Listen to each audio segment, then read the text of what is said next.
মঙ্গলবার সন্ধ্যায় মালয়েশিয়ার কুয়ালালামপুর থেকে ছেড়ে আসা বাংলাদেশ বিমানের একটি ফ্লাইট থেকে গোপন সংবাদের ভিত্তিতে রোমান তালুকদার নামের এক ব্যক্তিকে আটক করে বিমানবন্দর শুল্ক গোয়েন্দা বিভাগ।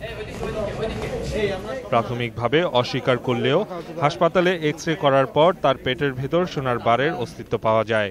এখানে তার পেটের নিম্নাংশে 3টে পুঁটলি দেখা যাচ্ছে এবং এটাই গোল্ড। পরে টয়লেটে গিয়ে রাবারের মোড়কে পেঁচানো 3টি প্যাকেট বের করে আনে রোমান, যার মধ্যে ছিল 9টি সোনার বার। সে প্রাথমিক জিজ্ঞাসাবাদে অস্বীকার করে যে তার কাছে শুল্কযোগ্য কোনো পণ্য নেই। গোল্ড বার আছে কিনা জানতে চাইলে সে তাও অস্বীকার করে যে না, আমার নিকট কোনো গোল্ড বার নেই। তারপর এক্স-রে করার পরে তাকে জিজ্ঞাসা করে গোল্ড আছে, সে বলে নেই। এক্স-রে রিপোর্ট দেখানোর পরে সে আছে। এক্স-রে রিপোর্ট দেখানোর পরে সে স্বীকার করে যে হ্যাঁ আছে পেটের ভিতরে। এবং এখানে কয়টা আছে সে বললো এখানে 3টা পুঁটলিতে 9টা গোল্ড বার আছে। উদ্ধার করা সোনার বাজার মূল্য 45 লাখ টাকা। মেটাল ডিটেক্টর এবং আর্টসুইতে এটা সাধারণত ধরা পড়ে না, খুব সেন্সিটিভলি এবং বারবার করলে তখন সাধারণত ধরা পড়ে। মাহমুদ হাসান, 21 টেলিভিশন, ঢাকা।